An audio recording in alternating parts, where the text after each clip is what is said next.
Assalamualaikum warahmatullahi wabarakatuh. Kami dari kelompok dengan kode peta A1408231. Saya akan memperkenalkan anggota dari kelompok kami. Yang pertama Latika Eka Putri dengan saya sendiri, kedua Indah Aprilia Puspitasari, ketiga Eka Febriana Rahma, keempat Ahmad Fajri Alam, dan kelima Rahman. Di sini saya akan menjelaskan tentang peta rupa bumi dan komponen-komponennya. Di sini telah terdapat peta rupa bumi dari kota Purworejo. Selanjutnya, apa itu peta rupa bumi Indonesia? Peta rupa bumi atau dalam bahasa asing disebut topography map adalah peta yang memperlihatkan unsur-unsur alam dan unsur buatan manusia di atas permukaan bumi. Peta rupa bumi juga dapat digunakan sebagai dasar atau base map dalam pembuatan peta tematik seperti penggunaan lahan. Peta rupa bumi menyajikan unsur-unsur dasar muka bumi seperti unsur hidrografi untuk ketinggian, unsur hidrografi untuk laut, danau, sungai, unsur vegetasi untuk penutup lahan, unsur toponomi untuk nama-nama unsur tempat, unsur buatan atau budaya manusia untuk permukiman, sistem rujukan koordinat nasional baku untuk sistem lintang bujur. Peta rupa bumi juga dapat dikelompokkan menjadi tiga, yaitu unsur posisional, yakni unsur yang tidak mempunyai dimensi atau perluasan seperti ketinggian, unsur linear, yakni unsur yang mempunyai perluasan pada satu titik atau unsur dimensi seperti jalan, unsur luasan merupakan unsur yang memiliki bentuk perluasan atau berdimensi dua nilai ditentukan berdasarkan luas. Apa saja komponen pada peta? Pertama, judul peta. Judul peta adalah salah satu komponen paling penting dalam suatu peta karena menggambarkan isi dan topik yang dijelaskan pada suatu peta. Kedua, garis astronomis dan garis grid. Garis astronomis di sini untuk informasi mengenai garis lintang dan bujur. Garis lintang yaitu garis yang membentang dari timur ke barat, garis bujur yang membentang dari utara ke selatan. Kedua garis ini sangat penting dalam menentukan lokasi astronomis pada suatu tempat. Garis grid pada peta sangat berguna karena mampu mereferensikan suatu lokasi dengan cepat pada suatu peta. Hal ini bertujuan untuk mempermudah penggunaan peta. Kemudian inset peta akan dijelaskan kepada saudara Indah Aprilia Puspitasari. Inset peta pada dasarnya merupakan sebuah peta kecil yang disisipkan pada peta yang lebih besar untuk memberikan informasi-informasi tambahan. Dan terdapat beberapa jenis inset peta, antaranya adalah inset petunjuk lokasi dan inset penjelas. Inset petunjuk lokasi sendiri itu merupakan inset yang berfungsi untuk mengetahui daerah yang digambarkan di dalam peta itu berada di mana pada konteks regional yang lebih luas. Selanjutnya, inset penjelas itu merupakan inset seperti ini yang bisa berupa untuk memperjelas informasi mengenai suatu lokasi tersebut. Lalu untuk garis tepi peta ini merupakan garis yang ada pada ujung data frame, dan garis ini berguna untuk memisahkan visualisasi peta dengan informasi lain yang ada pada peta seperti legenda, skala, dan judul. Dan garis tepi pada peta ini umumnya diisi oleh informasi mengenai garis lintang dan garis bujur serta sistem grid pada peta. Dan kedua informasi ini sangat berguna bagi pengguna peta untuk menentukan lokasi suatu tempat atau menentukan lokasi mereka yang ada pada peta tersebut. Assalamualaikum warahmatullahi wabarakatuh. Perkenalkan, nama saya Eka Febriana Rahma. Di sini saya akan melanjutkan materi dari Indah Aprilia. Di sini saya akan menjelaskan sumber peta. Jadi sumber peta itu referensi dari mana data peta tersebut diperoleh. Sumber peta atau sitasi merupakan hal yang penting pula untuk diperhatikan oleh para geografer dan pengguna peta lainnya. Jadi di sini pada peta, sumber peta itu terdapat di atas. Pada peta ini penjelasan sumber peta terdapat pada simbol-simbol peta. Jadi peta ini dicetak dan diterbitkan oleh Badan Koordinasi Survei dan Pemetaan Nasional. dan dilaksanakan oleh Bloom Narkon Corporation. Yang selanjutnya adalah tahun pembuatan peta. Tahun pembuatan peta adalah tahun kapan dibuatnya peta tersebut. Jadi tahun pembuatan peta ini juga sangat penting untuk menilai validitas suatu peta.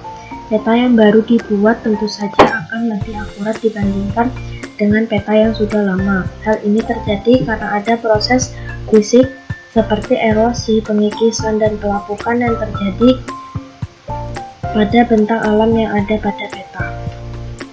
Sehingga bisa jadi bentuk peta yang sekarang sudah tidak sama dengan bentuk peta yang dahulu. Pada peta ini, tahun pembuatan peta terdapat di samping kiri nama peta, nama daerah pada peta. Pada peta ini tertulis tahunnya pada tahun 2000. Yang selanjutnya adalah arah mata angin. Arah mata angin ini adalah panduan atau petunjuk yang digunakan dalam menentukan arah tertentu. Arah mata angin ini merupakan komponen peta yang sangat penting bagi sebuah peta agar pengguna dapat memahami informasi yang tergambarkan pada peta dengan baik.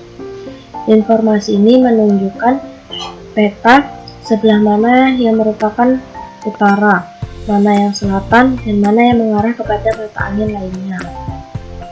Ini sangat penting jika kalian menggunakan kompas atau alat navigasi lainnya yang mengandalkan mata angin, seperti melihat matahari atau lumut yang ada pada pohon. Selain itu, arah mata angin juga membantu penggunaan peta untuk mengorientasi peta tersebut terhadap peta dan landmark yang ada pada suatu lokasi. Pada peta ini, arah mata angin peta terletak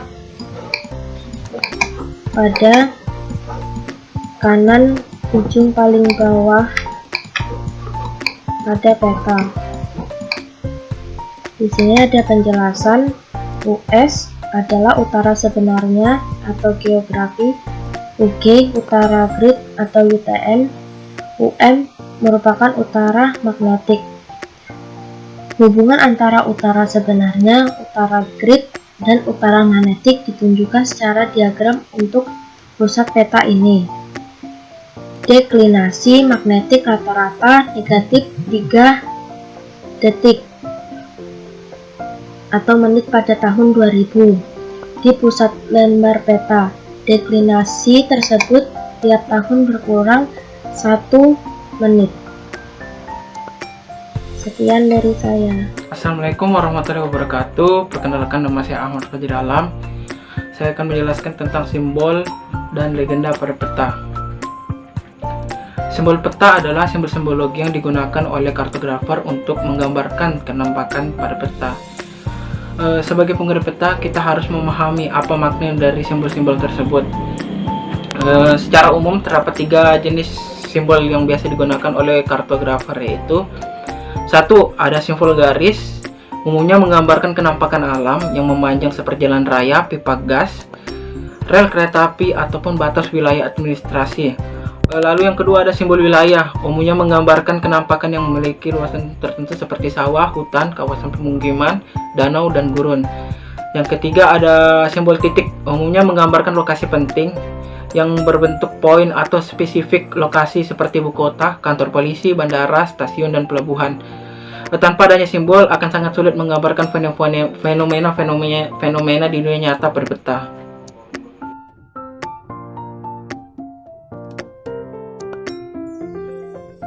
Selanjutnya, warna peta. Setiap kenampakan alam yang termuat pada peta memiliki warna yang berbeda-beda. Perbedaan warna ini bertujuan untuk menonjolkan perbedaan objek pada peta. Yang terakhir ada legenda. Legenda merupakan penjelasan dari setiap simbol-simbol dan tema pewarnaan tersebut. Kolom ini pada dasarnya diisi oleh arti setiap simbol dan warna yang digunakan. Oke, kali ini saya akan ingin menjelaskan apa itu skala peta dan tujuannya. Oke, skala pada peta digital adalah skala menggambarkan tingkat kedetailan objek ketika peta tersebut dibuat. Sebagai contoh, 1:25.000, 1 cm di peta mewakili 25.000 cm atau 1 km di permukaan bumi. Sebuah bangunan hanya akan terlihat sebagai sebuah titik. Contohnya, koordinat utama garis 7.748.110.028.023. Oke, lanjut ke tujuan peta.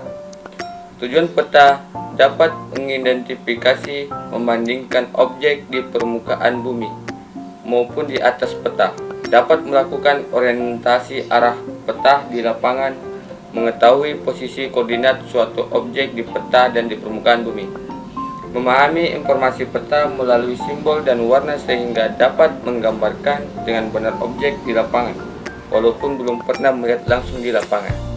Sekian dan terima kasih. Demikian materi yang telah kami sampaikan, semoga bermanfaat. Jika ada kekurangan kata atau kesalahan mohon dimaafkan. Wabillahi taufiq wal hidayah. Wassalamualaikum warahmatullahi wabarakatuh.